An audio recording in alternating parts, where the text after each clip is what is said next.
and intelligent and charming who killed more than 100. Welcome to Base Nation. Today we're going to talk about Ted Bundy.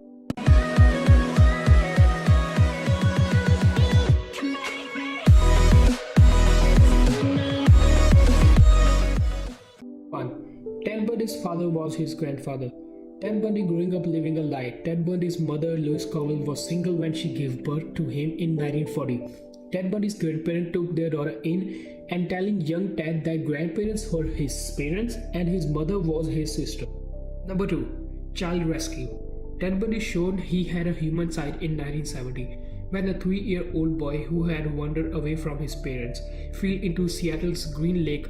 Bundy reportedly quickly jumped into water and rescued the child. Number 3. Ted Bundy escaped police custody twice.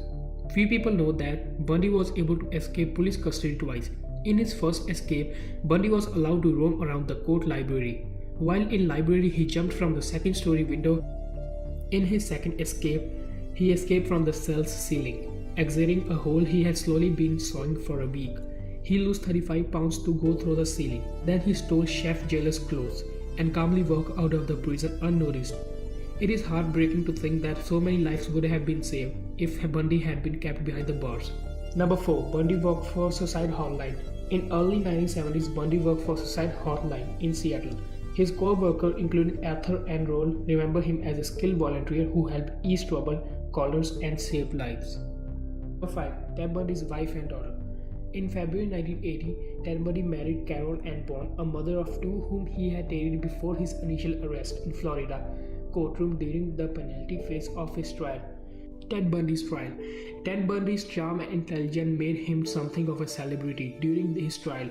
Bundy fought for his life, spending years appealing his death sentence. He tried to take his case as high as US Supreme Court, but he was turned down. He also offered information on some unsolved cases to avoid Florida's electric chair. Number 7. Ted Bundy committed at least 30 homicides in 7 states.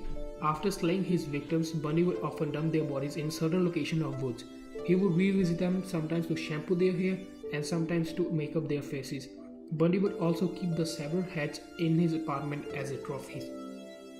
Number 8. Bundy ate his victims' flesh. For Bundy, it is all about control. He said he was attracted to his victims and wanted to possess them. To Bundy, rape wasn't the end. To truly possess them, he had to kill them and in some cases consume part of them so that they would become a part of him.